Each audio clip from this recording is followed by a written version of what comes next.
Thank you, Michelle.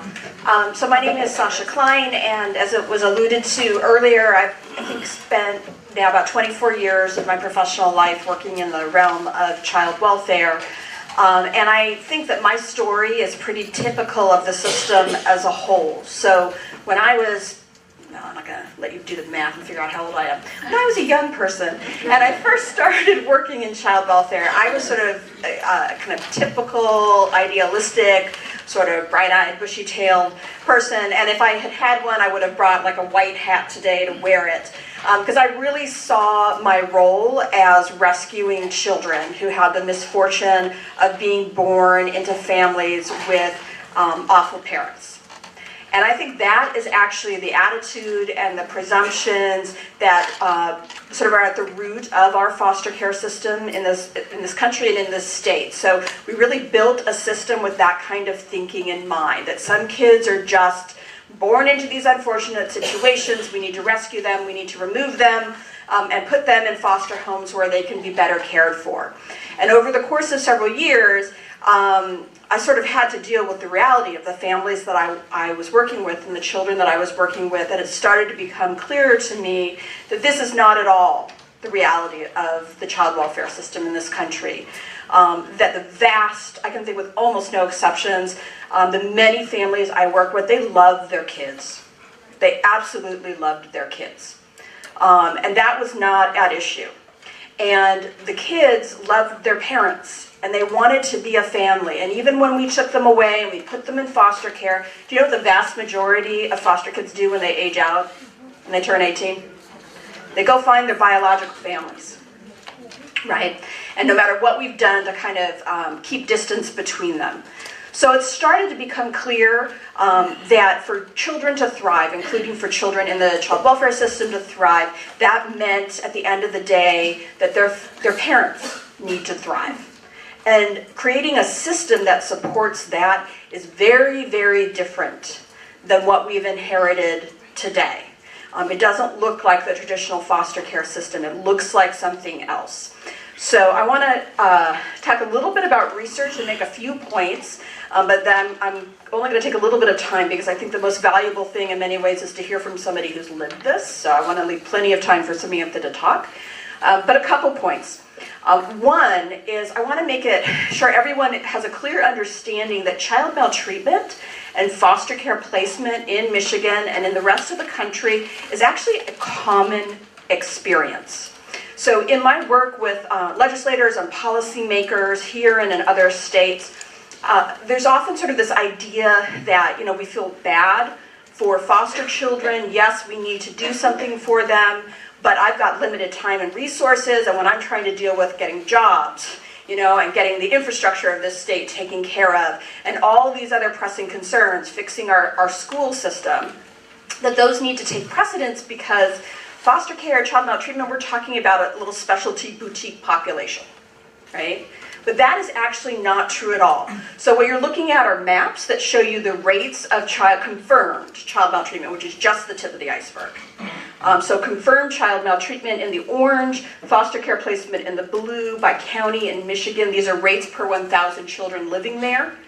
And you'll see it's not a rare experience. What's most telling to me along these lines is that we used to, so this is looking at a one-year snapshot, this data up here. And that's the way we measured this until really quite recently. But there is now research that's come out where we've been able to look at prevalence rather than incidence of child maltreatment in this country. And what we found out is, lo and behold, if you look at from 0 to 18 years old, what percentage of kids in the United States end up as confirmed victims of maltreatment, it's 12.5%. 1 out of 8 kids. 1 out of 8, right? So this has become, with this dawning awareness, the CDC has actually gotten in the business of child maltreatment, right? Because they now recognize it as one of the largest public health crises we have in this country. So when you're having to balance these difficult decisions as legislators, as policymakers about where you spend your time, please don't make the mistake of thinking that the issues we're talking about today are concerns for just a small minority of children and families in Michigan. They're not. So with that said, I wanted to talk about why the sort of traditional foster care solution doesn't work. And why we shouldn't settle for just rescuing kids and putting them in foster care and moving on. And there's several reasons it doesn't work. The main reason, actually, let me flip back. You'll notice on this slide, one of the things I point out is that more than half of the children entering the child welfare system in Michigan, and this is true across the country, are 0 to 5 years old. So this is increasingly a system of infants and very young children. That's terrifying, because it's infants and young children who die and get seriously, seriously harmed as a result of child maltreatment. But it's also really good news, because it means we've gotten better at detecting maltreatment when children are young, and there's still an opportunity to intervene in ways that could actually change their trajectory and development over time. So it's true that maltreatment actually changes the structure of your brain, but our brains are actually fairly plastic when we're young. And so in the same way that repeated chronic maltreatment can do bad things to the architecture of your brain, when we intervene early and we intervene in the right ways, we can undo a lot of that damage. So with that in mind, taking children, removing them from their primary attachment figures, from their parents, is by definition an act of violence. Okay? It is sometimes a necessary violence. There are situations where for the safety of a child, you absolutely have to do that. And I want to be really clear that foster parents, the people who make it possible to remove children from extremely dangerous situations, they're my heroes. They do an amazing job, and they get, despite the sort of very negative public image we often have of them. So this has nothing to do, you'll notice nothing on this slide says foster care is a bad idea because foster parents are bad, or anything along those lines.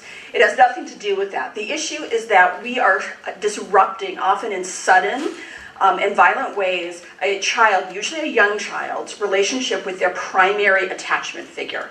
And everything we know about that is the negative effects of messing with parent-child attachment ripple throughout a child's lifetime in ways that are not good. And the other thing that it took me a while to realize was we don't just disrupt relationships with a parent, right? Honestly, it took me getting divorced to realize this. That when we experience grief and loss, when you disrupt a relationship, right, you don't just lose, in this case, a parent, you lose your neighborhood. You lose the extended family. These kids often lose their siblings. They get pulled out of the schools they were in, or the preschools that they were in. Maybe that one positive relationship that they had with a neighbor or a coach, that gets disrupted as well, right? So it's often these sort of multiple forms of violence happening all at once. So it is traumatic in most cases to put a kid in foster care. That's why it's a nuclear option, right? It's the option of last resort. And trauma, I don't use that lightly. So some of you may be aware that rates of post-traumatic stress disorder are substantially higher in the foster care population than they are among combat veterans. So disrupted attachment, like I said, it has a ripple effect. And some of that was hinted at by Michelle. So you start to see developmental problems early on. As time goes on, you start to see much higher rates of physical health problems, mental health problems in young people in the foster care system. And then as they become adults, you tend to see much greater likelihood of having struggles around economic self-sufficiency. So among other things, beyond just the personal tragedy that is in people's lives, what I'm saying nicely here is we see these kids again, right? We see them in our welfare system, we see them in our criminal justice system, and we are often paying for them throughout their lives. So the CDC, when they got involved in this issue, it was also related to the fact that somebody did a cost analysis of child maltreatment and determined that if you just look at 1 year of confirmed child maltreatment cases in this country, and you cost out, what does that mean in terms of cost to the taxpayer? That we are spending $124 billion a year. So it is, if you are a fiscal conservative, it is way more prudent to invest in child abuse prevention and early intervention than it is to wait until we have a crisis on our hands. So, a couple thoughts. There are lots of things we can do to prevent and intervene early. I want to highlight a few that I think are especially promising based on the evidence. These are not the only ones, but they are some of the best in my opinion. One is investing in home visiting programs. Home visiting programs are basically, they're poorly named. They're basically parent coaching programs where a nurse, a social worker, somebody starts to meet in the home with a pregnant mom or a new mom, usually someone who's kind of high risk, and provides services to them and helps link them to supports that are available to them within the community. It's a non-stigmatized intervention.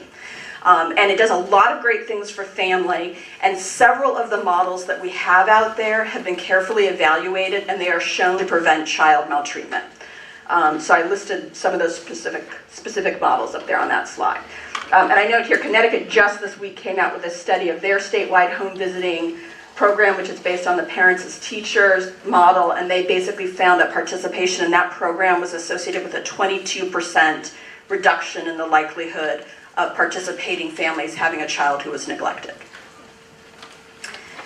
Then another recommendation is, which Michelle alluded to, is early care and education. So what I mean by that is really high quality childcare and preschool programs. There is an emerging literature, research literature, that links this to child abuse prevention as well. And I'm happy to talk more about the why of that and the theory behind it. I've listed just a couple studies that demonstrate this, and I'll highlight the top and the bottom one. So Chicago Parent-Child Centers are essentially like Head Start, more or less. They were. They don't exist anymore, unfortunately. They followed kids until age 18, and they had a comparison group of similar parents who didn't participate in their preschool. And they found that the kids who did participate were more than half as likely to end up in the child welfare system by the time they were 18 than the comparison group. Cut it in half, right? So imagine if we could do that and cut our numbers in half in this state just by providing preschool. Recently, I was involved in a study where we were able to use a national child welfare data set, and what we found was that kids who got Head Start services when they entered the child welfare system had 93% lower odds of being placed in foster care 18 months later.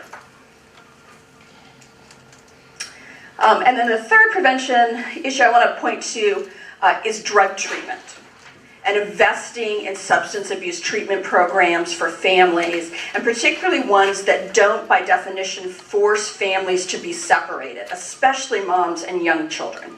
And there are evidence-based models out there that allow mom to enter inpatient rehab with her child, where they provide child care, they provide parenting services, and they are highly effective.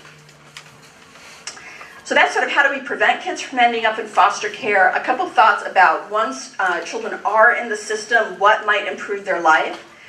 You've already heard reference to this, the Children's Assurance of Quality Foster Care Policy. This is a set of 3 bills that's been circulating, like Michelle said, for some time in the state. Sam helped work on some of that legislative language. These are basic human rights. They articulate basic human rights for foster children, and it's shocking how often those rights are just violated for various reasons. It's a bipartisan bill. It, I think, passed almost unanimously out of the House. I don't think I haven't heard any major objections to it. Again, it's just a question of priority and making sure that it gets heard and it gets on the floor and voted on. You'll see the example in the picture there is Oregon's version that they created for kids 0 to 5, among other things. It articulates these rights, and then it says for social workers, when they place kids in foster care, they have to sit down with the foster parent and the child and go through the kid's rights. So everybody's clear and everybody signs off. And then again, this idea of childcare. So when we created the foster care system, we created it back in the day when people had one parent who stayed at home and one parent who went to work. And that is no longer the case in many households, right? And so the problem with this is that foster parents, often the foster parents we most want to be foster parents, right, are working. And they're happy to provide care for children, but they can't possibly do it unless they also get childcare. And so making that available becomes critical. And we know from at least one study that children whose foster parents use childcare assistance were less likely to have their foster placement disrupt. That's a nice way of saying they were less likely to give up on the kid and say, bad decision, somebody come and pick this kid up. Right? So if we want to keep foster parents, and we have a shortage, and we especially have a shortage of good foster parents, then we need to provide them with childcare. And the truth of the matter is these stipends that we give foster parents to support the children in their care do not begin to pay for childcare, much less clothing and everything else they're trying to provide. And states really vary on how much they're willing to invest in that, and can talk more about that. The other thing I would say has to do with preparing foster parents to care for children who have been traumatized, right? This means not only giving them access to, ready access to high quality mental health services, but it means actually rethinking how we recruit, I think, foster parents. Because back in the day, when you could just sort of put your kid in your home and give them some structure and some discipline and hope that that would be enough to kind of turn the ship, that's not the way it is anymore, frankly. And that's not the way you help a kid who has PTSD, for sure. We need foster parents who come into that role with wells of empathy and flexibility and a willingness to learn how to be good foster parents, even if that's different from how they raise their kids. And then we need to give them strong evidence-based training on parenting children who've been traumatized, because it's not easy. Although these kids just look like my kids,